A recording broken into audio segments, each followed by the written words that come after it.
What's up, YouTube? So this is an interesting one I got asked. They two different positions before people come at me, but it was just like who was a more productive guy out of Peja Stojakovic and Manu Ginobili. Two of my favorite players. Peja got cooking with Sacramento. I think his peak was 2002 to 2004.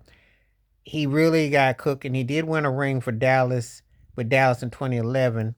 Some think he got robbed out of one in 2002 against the Lakers. That's when he was at his peak and prime. I think he was third or fourth in MVP voting. He really shined. There's certain things that he did. Obviously, he was a more productive scorer than Ginobili because he could shoot that rock. But in terms of like assists, that's going to be Ginobili. Rebounds is pretty close.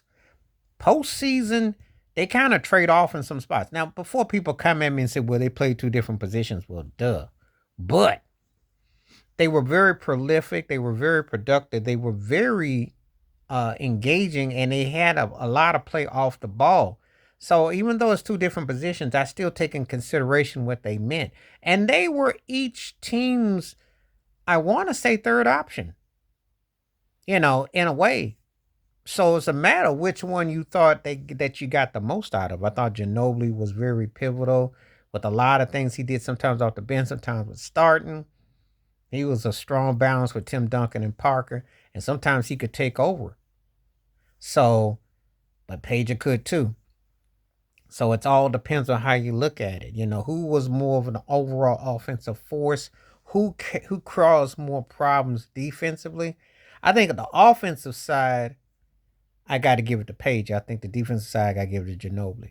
But they both were built to be problematic. They both were feisty in different ways. Um, and even though Pager was a small forward, he moved around very finessing, moving out with the ball, and he could score, he could shoot, he could move. Ginobili was kind of like a tweener guard, so he caused a lot of tension. His defense, the way he did a lot of stuff, so it's an interesting battle of the two.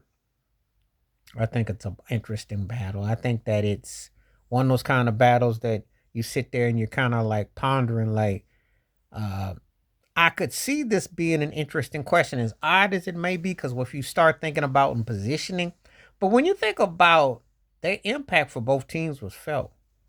Now, all the craziness in that finals against the Lakers, that Western Conference Finals, Page's legs gave out against him against Rick Fox. Rick Fox doesn't get enough due for playing defense because if Page had anything in Game 7, they might win that thing. And he did get his redemption with Dirk Nowitzki winning the ring in 2011 because he's one of those guys that people kind of forget how good he really was. I think that's the thing about both these guys. Because when people talk about the top shooting guards in the last 25, 30 years, you're going to hear Jordan, Kobe, Dwayne Wade, and then you debate everybody else after. And somebody even throw James Harden or somebody like that because they took it for different reasons and sometimes in historical. But Ginobili was bad. I mean, he could bring it.